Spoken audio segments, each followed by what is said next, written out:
नमस्ते दोस्तों, happy learning, welcome back to new day, new chapter and possibly the most easiest of the lot, क्योंकि ये chapter हम थोड़ा बहुत इसका अंदाजा इक्विटी में भी ले चुके हैं, थोड़ा बहुत इसका अंदाजा कॉर्पोरेट फाइनेंस में भी ले चुके हैं कि बेसिक क्रेडिट एनालिसिस किस तरीके से किया जाता है।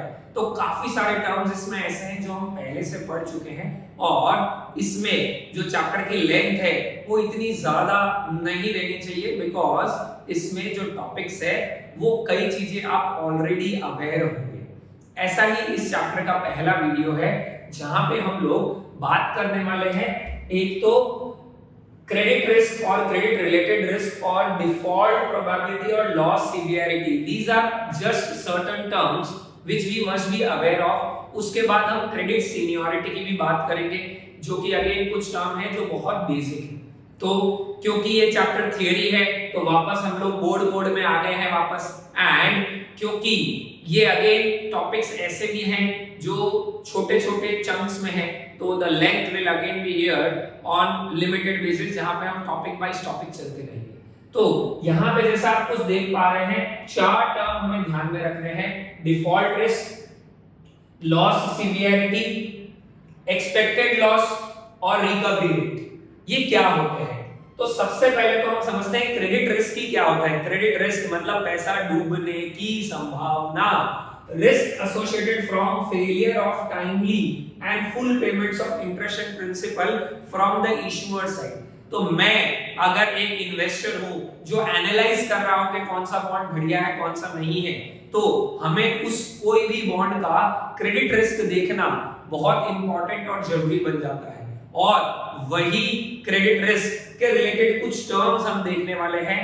अगर कोई बॉन्ड का क्रेडिट रिस्क ज्यादा होगा, मतलब पैसा डूबने की संभावना ज्यादा है, तो ऑब्वियसली बात है my expectation from that bond will be very high. और बहुत सारे जनों के तो रिस्क क्राइटेरिया में वो बॉन्ड शायद आए ही नहीं। तो यही सब चीजें हम इस चैप्टर में समझने वाले हैं। तो पहला टर्म जो आ रहा है हमारा, that is default risk. What is default risk? Default करने की संभावना, मतलब probability that the issuer will fail to make interest और प्रिंसिपल रीपेमेंट्स। तो अगर डिफॉल्ट रिस्क की प्रोबेबिलिटी ज्यादा है, मतलब बॉन्ड खराब हो गया, डिफॉल्ट रिस्क की प्रोबेबिलिटी कम है तो बॉन्ड अच्छा हो गया। Probability that borrower fails to pay interest principal when due, जब ड्यू हुआ तब तो बैंक्स में भी तो आपने देखा है कि एनपीए घोषित कर देती है बैंक। वो क्या हो रहा है, हम बोल रहे हैं इंटरेस्ट ड्यू था, अगर स्किप हो गया, तो हर एक कंट्री में अलग अलग टर्म्स होते हैं, अलग अलग टाइम पीरियड होता है कि कितने टाइम पीरियड बाद उसको हम एनपीए में क्लोज करेंगे। तो वैसे ही यहाँ पे बॉन्ड्स रिलेटेड डिफॉल्ट रिस्क होता है, कितनी संभावना है, कितनी प्रोबेबिलिटी है दैट इशूअर जो है वो टाइमली रीपेमेंट, जब ड्यू होगा तब प्रिंसिपल और इंटरेस्ट का रीपेमेंट कर नहीं पाएगा। What is loss severity? This can either be expressed in value of bond terms or in percentage terms. दोनों वैलिड है। Value of bond investor will lose if issuer default. यहाँ पे probability है, यहाँ पे value है। Suppose issuer default करता है और 1000 रुपए के बॉन्ड में मे बी कुछ रिकवरी आ गई थी, कुछ नहीं आई थी, तो कुछ पार जितना हम लूज करेंगे अगर बॉन्ड जो है वो डिफॉल्ट हो जाता है, इशूअर डिफॉल्ट करता है, तो उसको बोलते हैं लॉस सीवियरिटी। तो ये इससे कनेक्टेड है recovery rate. What is recovery rate? 1 minus loss severity percentage. तो सपोज हमारा ओवरऑल परसेंटेज का कुछ वैल्यू नहीं आएगा तो वो लॉस सीवियरिटी हो गई, तो कितना आएगा वो रिकवरी रेट हो गई। 1 minus loss severity as a percentage is recovery rate. And what is loss severity? Percentage investor will lose if issuer defaults. So ये दोनों interconnected हैं। And expected loss क्या हो गया? इतना लॉस तो होगा बट पक्का है होने वाला है नहीं, तो एक्सपेक्टेड लॉस क्या होगा? सपोज 5% ही संभावना है डिफॉल्ट की और हम लूज करेंगे कभी 900 रुपए, तो एक्सपेक्टेड लॉस कितना होगा? 900 into 5%। एज ऑफ नाउ 45 है, क्योंकि 95% चांसेस है कि हमें पैसा मिल ही जाएगा वैसा। So expected loss, default risk into loss severity, recovery rate 1 minus loss severity as a percentage. Loss severity इधर value in terms of currency rupees dollar और as a percentage of the total bonds value that we will lose अगर default होता है तो। तो ये कुछ terms है किससे रिलेटेड, क्रेडिट रिस्क किससे रिलेटेड, मतलब डिफॉल्ट होने की संभावना। तो कुछ बॉन्ड की जो गवर्नमेंट बॉन्ड्स है उनकी प्रोबेबिलिटी नेग्लिजिबल होती है डिफॉल्ट रिस्क की, तो उनका लॉस सीवियरिटी अगर कुछ होता भी है तो भी ओवरऑल एक्सपेक्टेड लॉस जीरो आएगा क्योंकि प्रोबेबिलिटी नेग्लिजिबल है, आप समझ रहे हो। लेकिन यही चीज अगर कॉर्पोरेट बॉन्ड्स है तो उनकी प्रोबेबिलिटी रिलेटिवली थोड़ी ज्यादा होती है डिफॉल्ट की, तो एक्सपेक्टेड लॉस भी उसमें ज्यादा आएगा, ये ध्यान रखना है। फिर एक और तरह का रिस्क हमें दिया हुआ है, क्या दिया हुआ है, डाउनग्रेड रिस्क। डाउनग्रेड रिस्क मतलब हमारे बॉन्ड की क्रेडिट रेटिंग अगर खराब हुई या होने की संभावना, तो खराब होगी तो क्या होगा, हमारी क्रेडिट वर्दीनेस पुअर हो गई तो हमारी क्रेडिट रेटिंग डाउनग्रेड हो जाएगी। हमने देखा था एस&पी, मूडीज, फिच, ये अलग-अलग एजेंसीज है जिनका अलग-अलग क्राइटेरिया देखा था। कुछ जन ट्रिपल ए, ठीक है, डबल ए प्लस इस तरीके से रैंक करते हैं, ठीक है, और कुछ ए डबल ए 1 इस तरीके से रैंक करते हैं, तो वो हमने ऑलरेडी देखा था। डाउनग्रेड मतलब the risk that our bond will be downgraded. कब डाउनग्रेड होगा, जब हमारी क्रेडिट वर्दीनेस खराब होगी। तो ऐसा करने पे वो एक बैड इवेंट की तरह वर्क करेगा और उस केस में हमारा यील्ड जो है वो बढ़ जाएगा और बॉन्ड की वैल्यू कम हो जाएगी, बिकॉज़ यील्ड और बॉन्ड की प्राइस का इनवर्स रिलेशनशिप होता है।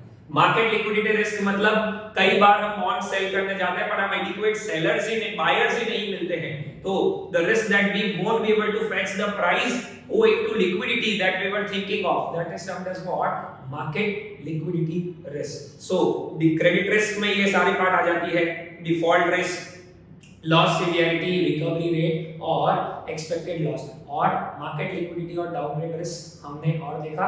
एक और छोटा सा टॉपिक हम इसके साथ ही कवर कर लेते हैं, व्हिच इज कि हमारा सीनियरिटी ऑफ क्लेम्स कैसे रहता है। What is seniority of claims मतलब सबसे पहले अगर डिफॉल्ट होता है, ऐसा कुछ भी होता है, तो सबसे पहले किसको मिलेगा, सीनियर सिक्योर्ड डेट को मिलेगा, ठीक है, उसके बाद सिक्योर्ड डेट को मिलेगा, उसके बाद सीनियर अनसिक्योर्ड डेट वालों को मिलेगा। मतलब बेसिकली जो भी हमने बॉन्ड्स किए ना, हमने बोल रखा होगा ये सीनियर सिक्योर्ड मतलब सबसे पहले जिसको मिलेगा, सिक्योर्ड मतलब जो सीनियर सिक्योर्ड के बाद आता है, उसके बाद सीनियर अनसिक्योर्ड, उसके बाद अनसिक्योर्ड, उसके बाद सबऑर्डिनेट, उसके बाद जूनियर सबऑर्डिनेट, इस तरीके से ये रैंकिंग चलती रहती है। तो सबसे ज्यादा क्रेडिट रिस्क किसका होगा, इनका, क्योंकि प्रायोरिटी ऑफ क्लेम्स में इनको सबसे लास्ट रैंकिंग मिलेगी, और सबसे कम क्रेडिट रिस्क कितना होगा, इनका, क्योंकि प्रायोरिटी ऑफ क्लेम्स में सबसे पहले इनको मिलेगा। ऑल्सो हो सकता है कंपनी ने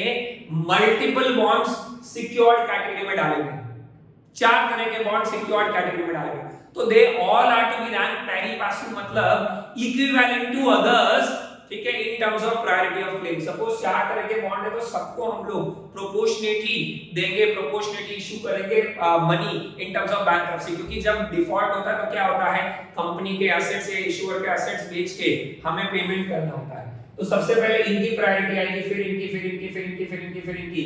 तो अगर हम क्रेडिट रिस्क देखें तो लोवेस्ट होगा टॉप एंड पे, हाईएस्ट होगा बॉटम एंड पे रिस्क, ठीक है, क्योंकि इनकी रैंकिंग सबसे कम आएगी। लेकिन इंटरनली इनमें अगर मल्टीपल बॉन्ड्स है तो they are all to be ranked equivalently, उसमें हमारा झगड़ा नहीं होगा कि अरे मेरा पहले था मेरा बाद में था, वैसा नहीं होगा। If they are ranked internally here, उन सबको हम इक्विवेलेंटली रैंक करेंगे, that is termed as basically this part seniority of claims. बहुत सिंपल टॉपिक्स है दोनों, इनफैक्ट ये पूरा चैप्टर ही सिंपल है, बेसिक रीडिंग ही रिक्वायर्ड है, तो आपको इजीली ध्यान में रह जाएगा। एग्जाम में भी रिलेटिवली ऐसा इससे डायरेक्ट और इजी क्वेश्चंस ही पूछते हैं, लेकिन फिर भी हम लोग एक बार फटाफट टर्म्स डिस्कस कर लेंगे। मैं गा देता हूँ फटाफट, तो उससे क्या होगा कि आपको एक बार सुना हुआ रहेगा तो थोड़ा और इजीली चीजें ध्यान में रहेगी। So that's it with this part. हम नेक्स्ट वीडियो में आने वाले टॉपिक्स को और डिस्कस करेंगे। थैंक यू वेरी मच दोस्तों।